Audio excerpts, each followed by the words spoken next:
one of the strangest and kind of weirdest things happened probably ever in achievements this week. So Microsoft has forced an indie publisher by the name of, I think, Xitilon to revert a whole lot of achievement changes that they made fairly recently. So Xitilon has...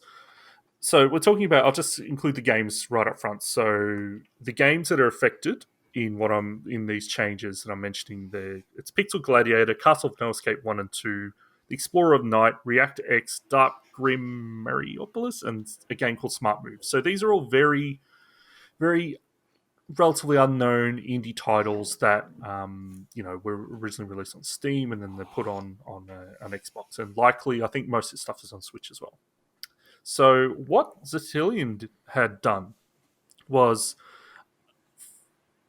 they basically made all the achievements, they changed the conditions to make them easy to unlock. And from what I've heard, I haven't gone through the list myself because I don't care about any of these games, honestly, was I think they actually changed the conditions completely. So let's say something was to complete 100 levels or something, they made it so you unlocked it by dodging an enemy 5 times. Like, they made it ridiculously easy, but also a lot of the things actually completely different. And Microsoft is forcing them to change all their requirements back to how they were originally, stating that they had broken their achievements policy. So these requirements, apparently they've been reverted as of yesterday, but I don't know if... Like, these are independent developers, so, you never know how this stuff actually happens, but apparently they had to do it by the 9th of Jan. And the exact rule that apparently they've broken. So in Xbox's achievement policy, they've got a rule called XR60, Modifying Active Achievements, which states, after an achievement has been published to users, it cannot be removed, nor can it unlock rules or rewards that can be changed. But you can change like descriptions and things. So the interesting part of this is heaps of games have changed their requirements, whether or not they make them easier or they've changed them for different reasons. So some of the examples, so we've had Microsoft games like Sea of Thieves, Killer Instinct, and Project Spark change all their requirements. So Killer Instinct, for instance, I think had an achievements for winning 2,000 matches with different characters, and they changed it to 200 matches with these different characters. Seems a bit more reasonable. Yeah, so look, no one's complaining about that, but I'm just giving examples of where definitely, like, this rule is not as 100% as you think it is. Then non-Microsoft games, so Dirt 5 has changed stuff, Rainbow Six Siege has changed all their stuff, Destiny 2, Paladins, Disintegration recently shut down its multiplayer servers, and they changed all the achievements to make them be able to be unlocked in the single-player mode. Trials HD, now, interesting thing with Trials HD, they didn't change the achievement itself, which was, I think, the one we're talking about is when you had to complete...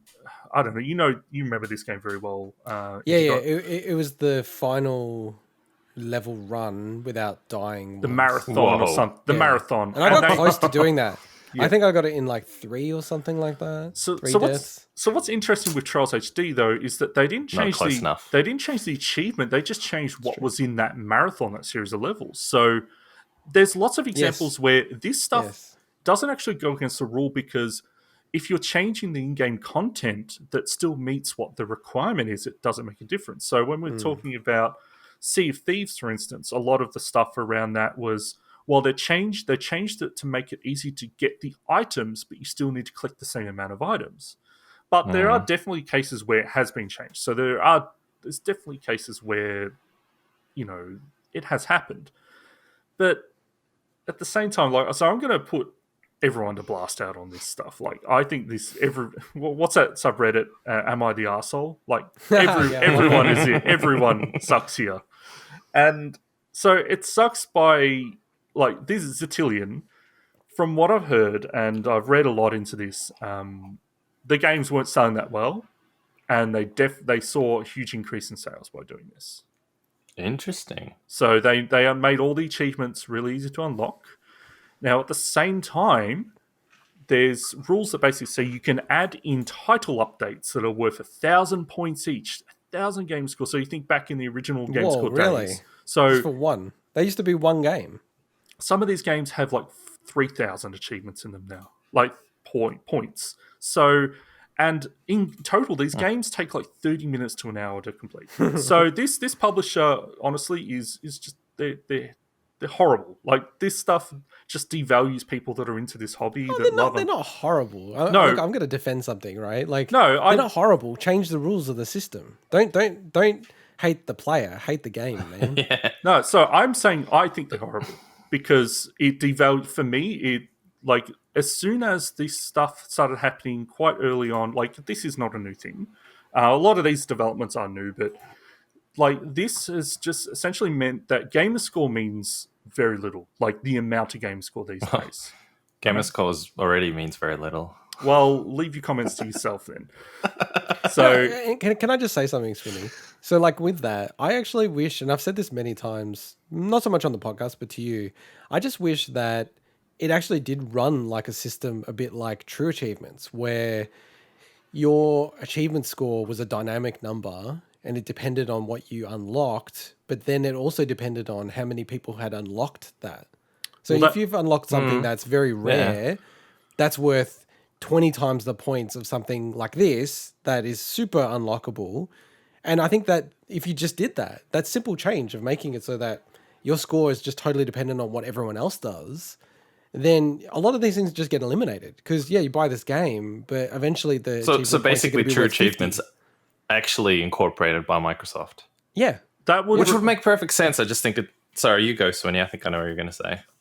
I'll say that would require Microsoft and Xbox to actually give a crap about achievements, and they have not for a long time. They have not. They still care about it. They've got the Hall of Fame that they cared about a lot and very careful and diligent. And they've added extra things to it. So you're right, but I think he was joking, by the way. So they haven't added anything. Like, they've not done anything since the Xbox One launch. And how long ago was that? They've not done anything. Okay, maybe that's the last time I thought about it.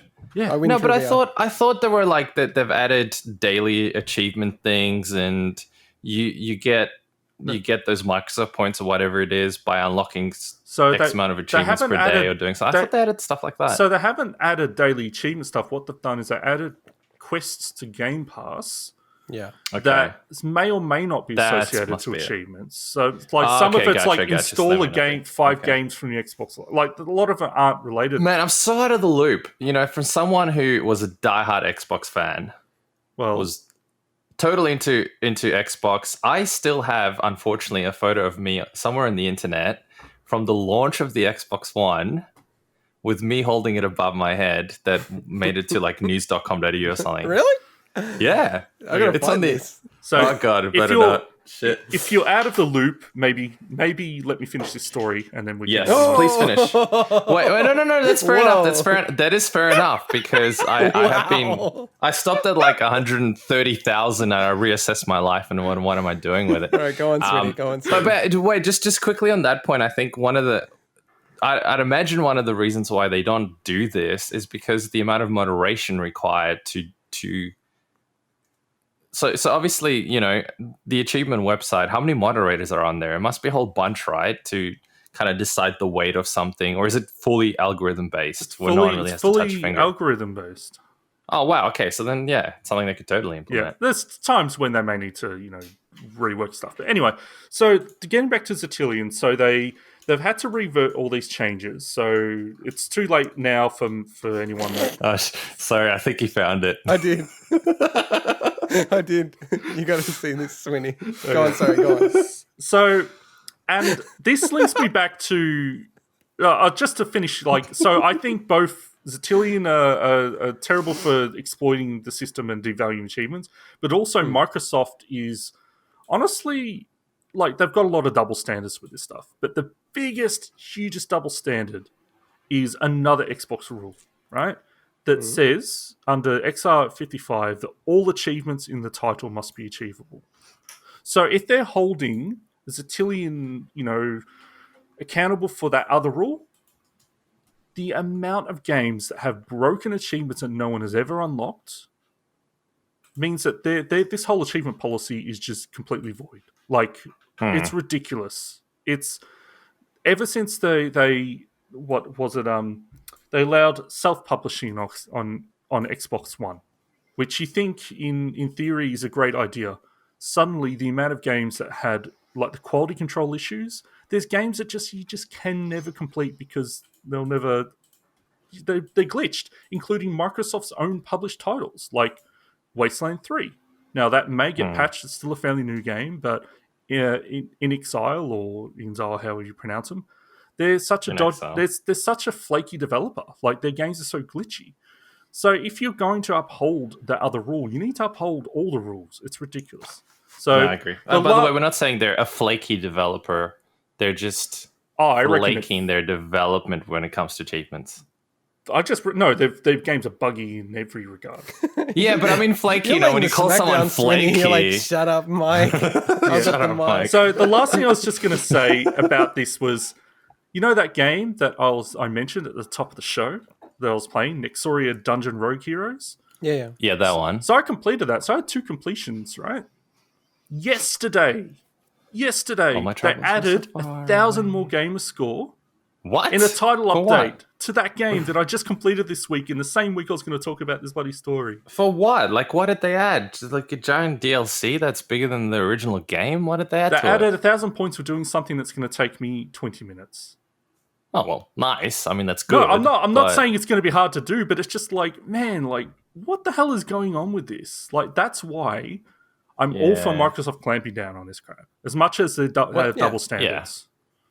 Because it's being abused. It's being abused. It's a bad policy. It's a bad policy. The policy should be written not so explicitly. It needs to be more with intent.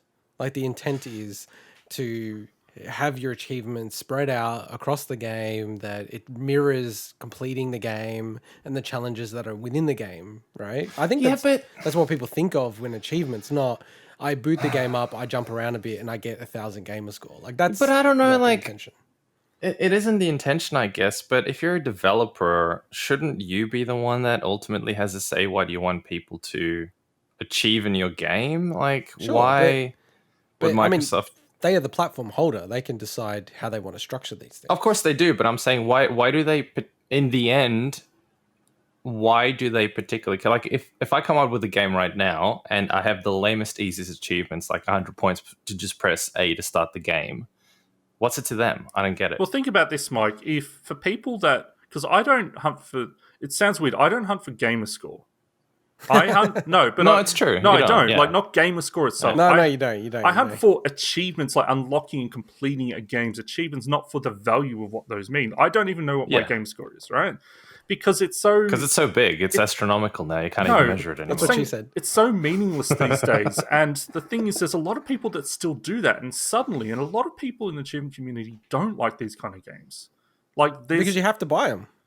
No, it's not that. They don't like the fact that suddenly it's just becoming like it's changed everything. But why do they care in the achievement community where the actual score is irrelevant anyway? It's the index score that counts. Why would they even give a shit? Because those games will have like the tiniest shit of score. Not everyone cares about their true achievement score. I'd say like people want different things. But the last thing I'll say is that the just think about it, a lot of those people, like suddenly if that stuff isn't valuable to them, they won't care anymore, and they might go buy a PlayStation. You know, like it does matter to those people.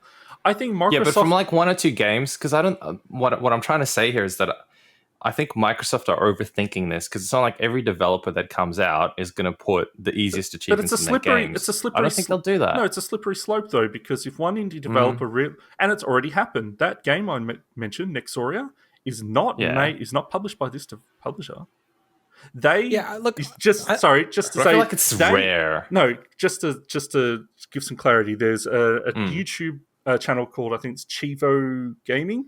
They actually connected these two, the developer that made Nexoria to the publisher, Xitilon, or one of the developers of those games, and then showed them how to do this. And it's a slippery slope, because suddenly if one indie developer making these games that aren't selling well realizes that they can sell a lot more games by doing this, then you're going to see a lot more of this stuff happening. So if it's not clamped down, it could definitely become a wider issue for people to care about. Final question.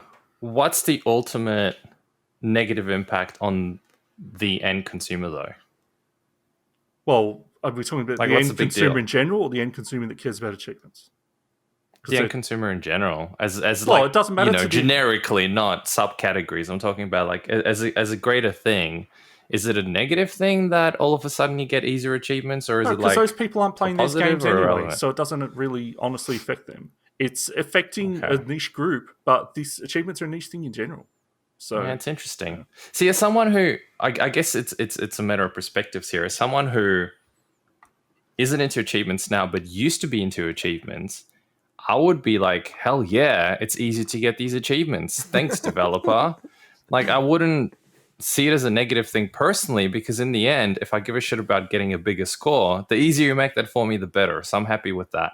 Because I don't sit there thinking, oh my God, my 135,000 or whatever it is at the moment, like a few of those were very dodgily obtained. I feel like I'm a fraud, they're not worth 130,000. I'm like, I don't give a shit. The more I get, the better. Make it easy for me. But then it goes back to what Intergot was saying, and I kind of cut him off. Sorry about that. Then it just becomes a money thing of who has the money to buy as many games. That's all it becomes. You just and what's the problem with that though? But again, for an end consumer no, because then it's like it's an arms race. It's an arms race. Yeah. Then, but who cares? What I'm saying is, who cares? It's a free market. If people want to waste money because they're stupid enough to waste $20 just to get 1,000 points on a game, let them do it. Who gives a shit? But the people that care about achievements care. Clearly you don't, so you're not going to care about it. I understand that. So you're offended and pissed off that other people can pay to get achievements? Why? Who cares? I'm not pissed off. I'm not a fan of it, but there are people that are pissed off that. Well, fuck them. Who gives? No, sorry. Just think. Who cares? Just think. Just think about it. It's like printing money. Suddenly, if you're able to just do it like that, it becomes worthless, and that's what it happens. Well, it loses worth. We kind of do that in society already. We do print money when we need. Anyway, let's move on from this story. Can I just say one thing? So it's not a free market; it's a closed market. It's Microsoft's choice of however they want to structure these things, right? And yeah.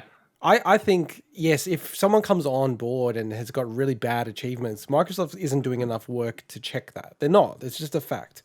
But in this case, it's flagrant because they had the achievement set up in one way, and then they've obviously manipulated it systematically across all their games to make it very easy to then have a big sales bump. And I do also get your point. Yeah. It's like, which I think is brilliant. Who cares? Right? Because they win, Microsoft wins, gamers win, everyone wins. Microsoft's made a decision. They own the platform. They can do whatever they want, ultimately. But here's the thing, right? All I'm saying is it's positive for everyone. It's not in terms of it pisses a few people off, whatever. It's not but positive. It is. Think about it. Why not? How much do people care about Steam achievements? I don't know, because I don't. Very little. Care about no one cares. People that do. No one cares about them because from the beginning they didn't have. Gordon does. All right, let me finish. From the beginning, they didn't have any controls, and then you had this stuff happening, and way worse. And then suddenly, it's just a meaningless thing, right? It doesn't mean anything to anyone, rather than meaning something to at least a small group of people that are into this. Look, I agree, but I think the game library and the vetting required to get a game onto Xbox is a little bit different. There's a lot more, let's call it trash, available on Steam. Apparently, where developers have more free reign. By the way, apparently this publisher. No, I'm talking about achievements. I'm talking about games. Like to get a game published onto Xbox, I feel like it needs to be a better game than just the random trash available on Steam. By the way, I have heard that this, and I don't know if it's 100% confirmed, this publisher actually got booted from Steam for dodgy practices as well. Wow. Okay, that is impressive. But what I'm saying is there's other checks in place on Xbox to stop widespread abuse of something like this, in the sense that you're not just going to get any random developer with the shittest game releasing it there just to make a quick buck and do some stupid achievements. I think en masse, most of the time developers will do the right thing. You might get a few idiots that slip through there, but it's not like Steam where you get literally so much junk on there, it's insane. What I'm trying to get to the point is that holistically, with that in mind, the developer benefits because they get more sales, Microsoft benefits because they get more sales, gamers benefit because they get easy achievements. So like from a holistic sort of benefit model, I don't think, just because there's a few sour apples or a few people who hate it or a few people who abuse it a little bit, it's a big deal. Like I think most people gain out of something like this. I'll give the last word to Swinny. I'll give the last word to Swinny. The community doesn't gain because it's a good debate. The community doesn't gain because essentially gamerscore value itself is almost meaningless these days because of that. And that's not just because of this stuff. As soon as they made it that any game gives you 1,000 achievement points, that whether or not it's a game that you complete in like an hour or a game that takes 60 hours, right? It's been devalued for a long time, but this is almost the tipping point. So I'm glad it's been clamped down. And look, to confirm, like to agree with what you're saying, Mike, that it doesn't ultimately achievements don't mean anything, right? But for the people that do care about achievements, it does matter a lot to these people. That essentially a lot of what they do as a hobby and as an addiction does actually is getting devalued by these practices. But it's we're not going to see the end of this. But get another hobby. Yeah, look, it's probably not bad advice, but it's just a story. I didn't think we'd have a big debate about it, but no, but this is really good. This is the kind of stuff that I love to talk about. All right. And I almost prefer to talk about this because it brings out different perspectives, and I know that it might polarize certain people, but I think hopefully someone listening to this can kind of get two different perspectives on the same thing from two different people. And I think that's actually a really cool thing instead of just, here's the thing, we all agree with it, great, next. Cool. So hopefully people got something out of this little debate. Cool. And it's not the end of it, Swinny. I will write a thesis on this. All right. It's a serious story, the next one. So